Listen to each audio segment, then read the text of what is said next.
Economy পড়ে যাবে, তেলের দাম বেড়ে যাবে, প্রেশিয়াস জিনিস পাবেন না, নিত্য প্রয়োজনীয় জিনিসের দাম বেড়ে যাবে। একটা ব্যাটল অনেক কিছু নষ্ট করে ফেলবে। একটা যুদ্ধ বিশ্বের প্ল্যাটফর্ম চেঞ্জ করে ফেলতে পারে। সামনে একটা বড় ফাসাদ অপেক্ষা করছে, আল্লাহ ভালো জানেন। একটা বড় মালহামা হবে পৃথিবীতে, মহাযুদ্ধ। এই যুদ্ধে পৃথিবীর অনেক মানুষ মারা যাবে, এমনটা হাদিসের মধ্যে এসেছে। কে জানে, আল্লাহ ভালো জানেন এটা কবে হবে, কত সালে, কিভাবে হবে, আল্লাহ ভালো জানেন। এমন হতেও পারে এটাই সেই পারমাণবিক যুদ্ধের সূচনা, আল্লাহু আ'লাম। কারণ তারা শুরু করেছিল প্যালেস্টাইনকে কেন্দ্র করে, সেখানে পারে নাই। সিরিয়াকে কেন্দ্র করে চেষ্টা করেছে একটা মহাযুদ্ধ লাগানোর, পারে নাই। সিরিয়াকে কেন্দ্র করে প্রায় হয়েই গিয়েছিল, এখানে অনেকগুলো দেশ ইনভলভ হয়ে গিয়েছিল, কিন্তু নিউক্লিয়ার যুদ্ধ পর্যন্ত যায়নি।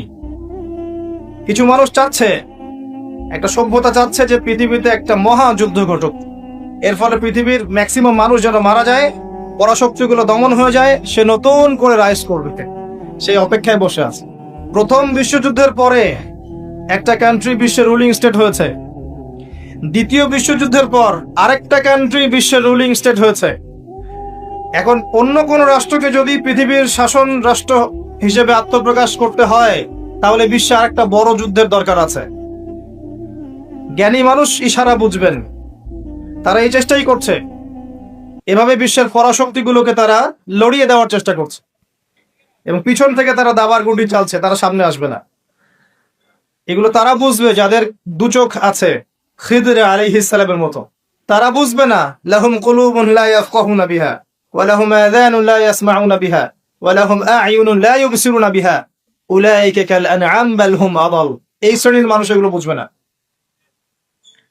তো পৃথিবীর প্রতিটা ক্ষেত্রে ফাসাদ মানুষ সৃষ্টি করেছে, আর মানুষের জন্য এই পৃথিবীর ক্ষতি অপেক্ষা করছে, পরকালীন ক্ষতি অপেক্ষা করছে।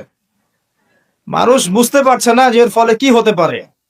মেডিসিন বন্ধ হয়ে যেতে পারে, পরিবেশের মধ্যে অক্সিজেনের লেভেল কমে যাবে, ফ্রেশ বাতাস পাবে না মানুষ, ফ্রেশ খাবার পাবে না, ইকোনমি পড়ে যাবে, তেলের দাম বেড়ে যাবে, প্রেশিয়াস জিনিস পাবেন না, নিত্য প্রয়োজনীয় জিনিসের দাম বেড়ে যাবে। একটা ব্যাটল অনেক কিছু নষ্ট করে ফেলবে। একটা যুদ্ধ বিশ্বের প্ল্যাটফর্ম চেঞ্জ করে ফেলতে পারে। আর যদি সেটা কোনো নিউক্লিয়ার যুদ্ধ হয়, তাহলে তো কথাই নাই, যেখানে বোম একটা পড়বে, শেষ, ম্যাসাকার। আর এখনকার নিউক্লিয়ার ওয়েপেন্স গুলো ওই জাপানের হিরোশিমা নাগাসাকির মতো নয়, এখনকার গুলো আরো অনেক শক্তিশালী। একটা বোমা একটা রাষ্ট্রকে উড়িয়ে দেওয়ার জন্য যথেষ্ট, মানুষ কঙ্কাল ছাই হয়ে যাবে, কিচ্ছু করতে পারবে না। আর যেসব রাষ্ট্রের এই ক্ষেপণাস্ত্র প্রতিরক্ষা ব্যবস্থা নাই, তাদের অবস্থা তো আরো অবস্থা খারাপ। কথা বুঝতে পারছেন না? ক্ষেপণাস্ত্র প্রতিরক্ষা ব্যবস্থা থাকে, কেউ যদি মিসাইল ছোড়ে সেটাকে আকাশেই ধ্বংস করা যায়। সেই প্রতিরক্ষা ব্যবস্থা যাদের নাই, তাদের কি অবস্থা হবে চিন্তা করতে পারে। এই মালহামায় মুসলিমরাও জড়িয়ে যাবে, কারণ বিশ্ব এখন একটা, যেটা আমরা বলি যে গ্রামের মতো, ভিলেজ, একটা ওয়ার্ল্ড ভিলেজ, বিশ্ব একটা গ্রামের মতো হয়ে গেছে এখন। একদিকে ঢিল পড়লে আরেকদিকে প্রভাব পড়বে, তাই পুরো বিশ্ব একটা পরিবারের মতো হয়ে গেছে। একদিকে সমস্যা সৃষ্টি হলে সমস্ত বিষয়ের দিকে ইফেক্ট হবে, প্রত্যেকটা রাষ্ট্র ইফেক্টেড হবে। তো কেউই আমরা ক্ষতি থেকে মুক্ত নই, না দুনিয়ার ক্ষতি না পরকালে। আর পরকালের ক্ষতি তো আপনারা আমার চেয়ে ভালো জানেন। মানুষের জন্য অপেক্ষা করছে পরকালের সওয়াল জবাব, কবরের আযাব, মিজান, পুলসিরাত, জান্নাত, জাহান্নাম। ইন্নাল ইনসানা লাফি খুসর। তারপরেও মনে হয় আমাদের চালচলন দেখলে যে ক্ষতি আমাদেরকে স্পর্শ করবে না। আমাদের ব্যাপারটা অনেকটা এমন যে আরে অন্যদিকে কি হয় হোক, আমি তো ভালো আছি। যখন সবকিছু নষ্ট হয়ে যায় তখন নিজেও ভালো থাকা যায় না। থাকা যায়? যখন সবকিছু নষ্ট হয়ে যায় তখন নিজেও আর ভালো থাকা যায় না।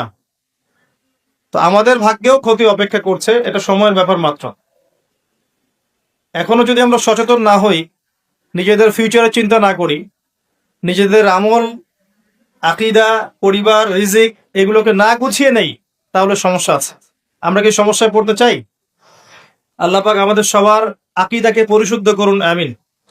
বেশি থেকে বেশি নেক আমল করার তৌফিক দান করুন, আমিন।